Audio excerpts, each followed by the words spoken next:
আসসালামু আলাইকুম ওরহমতুল্লাহি ওবরাকাতুহ। হযরত ইউশা ইবনে নুন আলাইহিস সালামের পূর্ণাঙ্গ জীবনী। হযরত ইউশা ইবনে নুন আলাইহিস সালাম ছিলেন হযরত মূসা আলাইহিস সালামের বিশ্বস্ত সাথী, উত্তরসূরি এবং বনী ইসরাইলের মহান নেতা। তিনি ছিলেন সেই যুবক যিনি মূসা আলাইহিস সালামের সঙ্গে খিজির আলাইহিস সালামের সফরে অংশগ্রহণ করেছিলেন এবং পরবর্তীতে বনী ইসরাইলকে পবিত্র ভূমিতে প্রবেশ করান।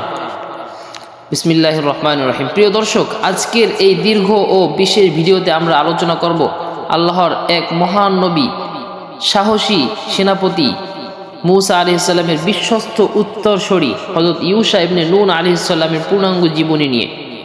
আজকের এই ভিডিওতে আমরা জানব ইউশা আলাইহিস সালামের বংশ পরিচয়, মূসা আলাইহিস সালাম এর সঙ্গে তার সম্পর্ক, খিজির আলাইহিস সালামের সফরের ঘটনা, বনী ইসরাইলের ভয়ঙ্কর অবাধ্যতা, মরুভূমির 40 বছরের জীবন, ইউশা আলাইহিস সালামের নেতৃত্ব, পবিত্র ভূমি বিজয়, সূর্য থেমে যাওয়ার অলৌকিক ঘটনা, তার শাসনকাল, তার চরিত্র ও শিক্ষা, তার মৃত্যুর ঘটনা। আজকের এই কাহিনী শুধু ইতিহাস নয়, বরং ঈমান, সাহস, নেতৃত্ব ও আল্লাহর উপর ভরসার এক অসাধারণ শিক্ষা। ইউশা আলাইহিস সালামের পরিচয় ও বংশ। হযরত ইউশা ইবনে নুন আলাইহিস সালাম ছিলেন বনী ইসরাইলের একজন মহান ব্যক্তি। তিনি ছিলেন হযরত ইউসুফ আলাইহিস সালামের বংশধর। তার পিতার নাম ছিল নুন।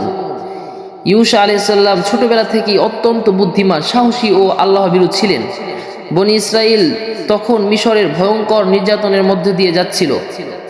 ফেরাউনের অত্যাচার, দাসত্ব, অপমান সব কিছু তারা সহ্য করছিল। ঠিক সেই সময় আল্লাহ হযরত মূসা আলাইহিস সালামকে নবী হিসাবে পাঠান। ইউশা আলাইহিস সালাম যুবক বয়স থেকেই মূসা আলাইহিস সালামের নিকটবর্তী হয়ে ওঠেন। তিনি শুধু একজন অনুসারী ছিলেন না, তিনি ছিলেন মূসা আলাইহিস সালামের সবচেয়ে বিশ্বস্ত সহযোগী। মূসা আলাইহিস সালামের সঙ্গে ইউশা আলাইহিস সালামের সম্পর্ক। কোরআনে সরাসরি ইউশা আলাইহিস সালামের নাম উল্লেখ না থাকলেও তাফসীর ও হাদিসে উল্লেখ আছে যে মূসা আলাইহিস সালামের সফর সঙ্গী যুবক ছিলেন ইউশা ইবনে নুন।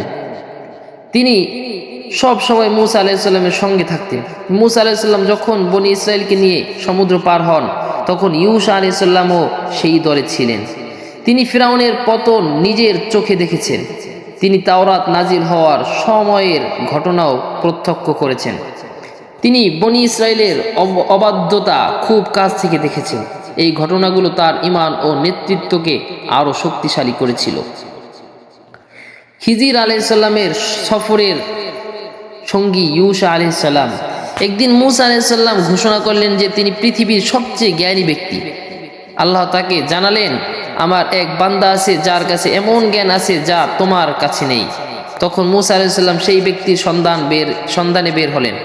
তার সঙ্গে ছিলেন এক যুবক, তিনি ছিলেন ইউশা ইবনে নুন। তারা একটি মাছ সঙ্গে নিয়েছিল। আল্লাহ বলেছিলেন, যেখানে মাছটি হারিয়ে যাবে সেখানেই সেই বান্দাকে পাবে। দীর্ঘ সফরের পর তারা এক পাথরের কাছে বিশ্রাম নিলেন। সেখানে অলৌকিকভাবে মাছটি জীবিত হয়ে সমুদ্রে চলে যায়। কিন্তু ইউশা আলাইহিস সালাম বিষয়টি বলতে ভুলে যান। পরে যখন তারা অনেক দূর চলে যান, তখন ইউশা আলাইহিস সালাম বললেন, আমি মাছের কথা বলতে ভুলে গিয়েছিলাম। তখন তারা ফিরে গেলেন। সেখানে তারা খিজির আলাইহিস সালামের সঙ্গে সাক্ষাৎ পেলেন। এই সফরে ইউশা আলাইহিস সালাম নীরবে সব কিছু পর্যবেক্ষণ করছিলেন। তিনি দেখলেন নৌকা ভেঙে ফেলা, এক শিশুকে হত্যা, দেয়াল ঠিক করে দেওয়া। মূসা আলাইহিস সালাম ধৈর্য ধরতে পারছিলেন না, কিন্তু ইউশা আলাইহিস সালাম বুঝতে পারলেন আল্লাহর জ্ঞানের গভীরতা মানুষের বোধের বাইরে। এই সফর তার জীবনের অন্যতম বড় শিক্ষা ছিল। বনী ইসরাইলের অবাধ্যতা। আল্লাহ বনী ইসরাইলকে পবিত্র ভূমিতে প্রবেশের নির্দেশ দেন, কিন্তু সেখানে শক্তিশালী জাতি বাস করত।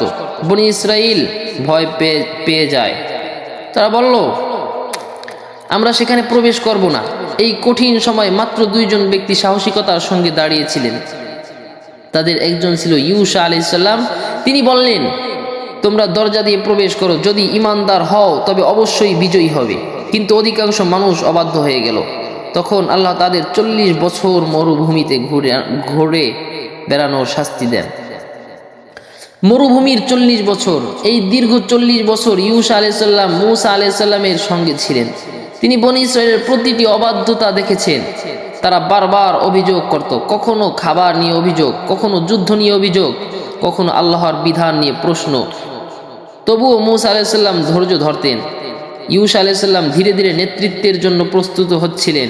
তিনি বুঝতে শিখলেন কিভাবে জাতিকে পরিচালনা করতে হয়, কিভাবে ধৈর্য ধরতে হয়, কিভাবে আল্লাহর উপর ভরসা রাখতে হয়। মূসা আলাইহিসসালামের মৃত্যুর পর এক সময় মূসা আলাইহিসসালাম দুনিয়া ত্যাগ করলেন।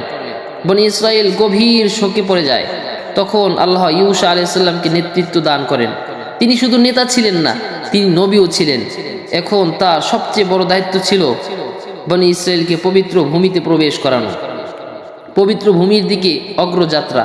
ইউসা আলাইহিসসালাম বনী ইসরায়েলকে সংগঠিত করলেন। তিনি মানুষকে বললেন আল্লাহর উপর ভরসা করো। তিনি সেনাবাহিনী প্রস্তুত করলেন।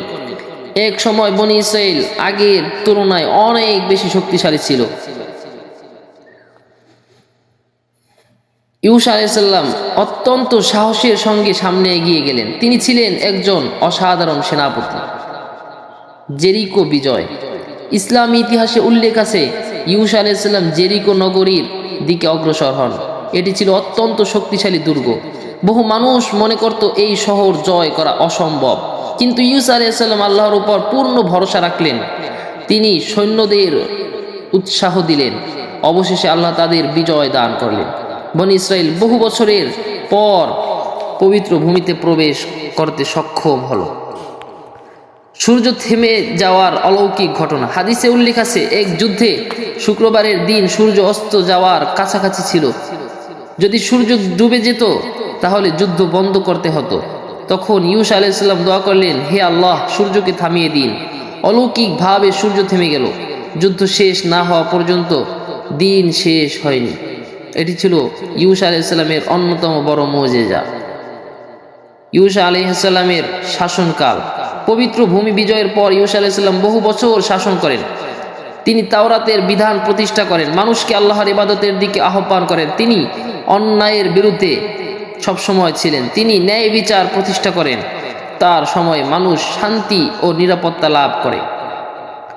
ইউসা আলাইহিসসালামের চরিত্র, ইউসা আলাইহিসসালাম ছিলেন সাহসী, ধৈর্যশীল, আল্লাহ ভীরু, বিনয়ী, ন্যায়পরায়ণ, বিশ্বস্ত। তিনি কখনো ভয় পাননি।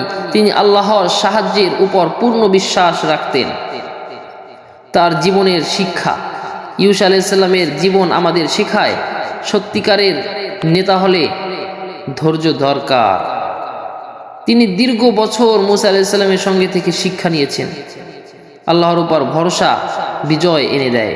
সবাই যখন ভয় পেয়েছিল তিনি তখন সাহসী ছিলেন। ইমানদার কখনো হতাশ হয় না। কঠিন পরিস্থিতিতেও তিনি আশা হারাননি। জ্ঞান অর্জনের জন্য বিনয় জরুরি। খিজির আলাইহিসসালাম এর সফর তাকে বড় শিক্ষা দিয়েছিল। ইউসা আলাইহিসসালামের মৃত্যু, দীর্ঘ জীবন শেষে ইউসা আলাইহিসসালাম দুনিয়া ত্যাগ করেন। তিনি বনী ইসরায়েলকে আল্লাহর পথে পরিচালিত করে গেছেন। তার মৃত্যুর পর তার শিক্ষা মানুষের মধ্যে জীবিত ছিল।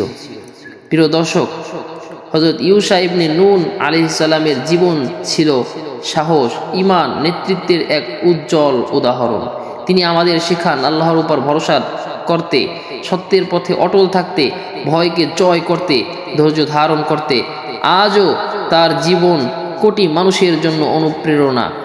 আল্লাহ আমাদের সবাইকে নবীদের জীবন থেকে শিক্ষা গ্রহণের তৌফিক দান করুন, আমিন।